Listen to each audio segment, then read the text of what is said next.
Hello. In the early phases of the coronavirus pandemic, there was a lot of uncertainty, a lot of unpredictability. And so it's quite common in those situations to feel anxious. Now we settled into somewhat of a routine. Hopefully we got used to, on some level, used to the social isolation, the physical distancing, lining up at grocery stores, sitting at home watching a lot of TV perhaps. We've got kind of used to that on some level. I think now we're moving into the grief phase of the pandemic. I'm Dr. David Murphy. I'm a physician, I'm a psychotherapist. I'm based in Leamington, Ontario in Canada. And grief, of course, is a normal human experience. Grief is not an illness. We all need to experience grief when we've lost something. And grief has three emotional components. There's sadness, there's anger, and there's guilt. And we need to experience all three, and not necessarily in that order. We will go to the first one, will be the one that we feel the most comfortable with, be it anger, sadness, or guilt. We will go to the one that we find the easiest to experience. And the third one will be the one we leave to last, will be the one that we feel least comfortable experiencing. Now, sadness is about loss. Just plain and simple, it's something we've lost. It can be as important as the death of someone close to us, a parent, a sibling, a relative, a close friend. It may be someone we know of. We're going to experience grief when there's the death, or it may be something as simple as losing a wallet or losing a $20 bill. But also, a lot of people right now are losing their jobs. They've lost their jobs. They've lost the ability to generate an income. They've lost all those things they would have used that income to purchase, be it holidays, be it things, going places, just having a nice meal out. We will have lost all those experiences, the opportunity for those experiences. Anger is about change. We feel angry when something is changing, either that we don't want to happen or we do want to happen. So I might feel angry if someone's punching me in the face. I might want that to stop. Also, if I've arranged a nice social evening with some friends, I've put a lot of effort into that, and they haven't turned up, I might feel pretty annoyed about that. So anger is about something that is not happening, that we want to happen, or something that is happening that we'd rather it stopped happening.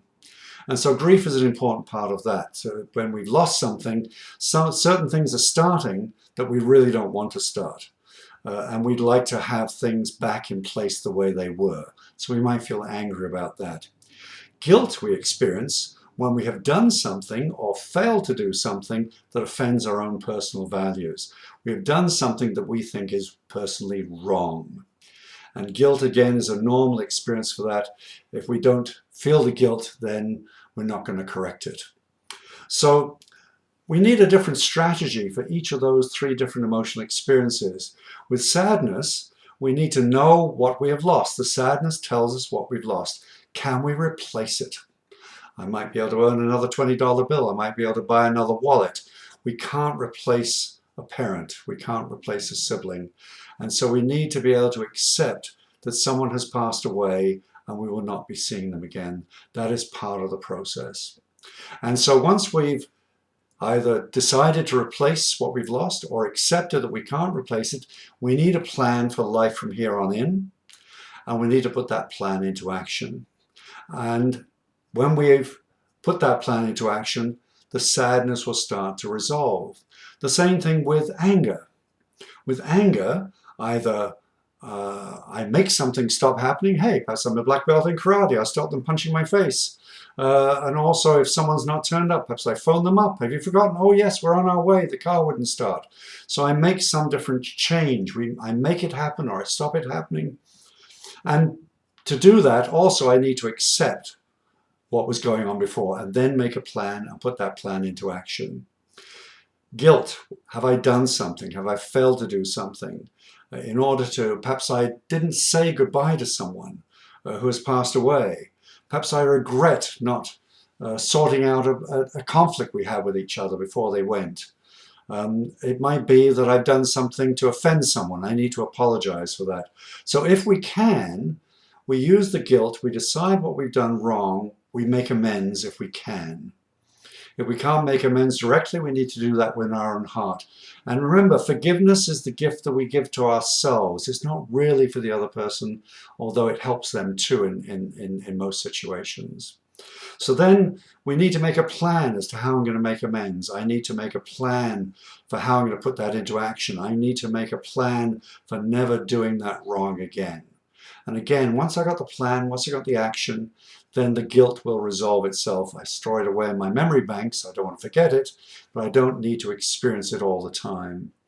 And each of those emotions then needs a level of acceptance, to accept that what has gone is gone. And how am I going to deal with life from here on in? Without acceptance, if we can't accept the loss, then that sadness can present as a symptom of depression. If we can't accept the thing that we want to change, then we end up with resentment. We want to retaliate. We want to react to it in some way. And that also eventually, if it gets stored long enough, can also start to present as a symptom of depression. Guilt, unresolved guilt, becomes toxic. It starts to affect our health. And that also can present as symptoms of depression. And although medications can help to relieve some of the symptoms, it won't really resolve the underlying problem of the grief. There needs to be a grief process.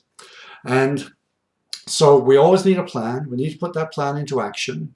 We need to move through grief and move on into the new experience, accepting that what is gone is gone.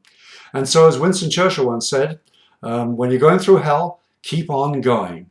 Guilt can seem like hell. It's important to keep going through it. If you get stuck, then ask for help. Reach out for help, either to friends, to family, to a clinician, to a doctor, to a therapist. Ask for help if you feel stuck in that anger, if you're stuck in sadness, and you're stuck in guilt and sadness and anger, all of those three, you could be stuck in all three. If you feel stuck, then reach out for help. Start to talk to someone, and often just by talking to someone, it will help you to resolve the problem and help you to work through the grief. So I'm Dr. David Murphy. This is bye for now. I hope to talk to you again soon. If you need to contact me, you can contact me through my website, drdavidmurphy.ca. That's drdavidmurphy.ca. You can like my Facebook page to get updates on my videos. And the same goes for my YouTube channel. If you subscribe to my YouTube channel, you'll get updates there too.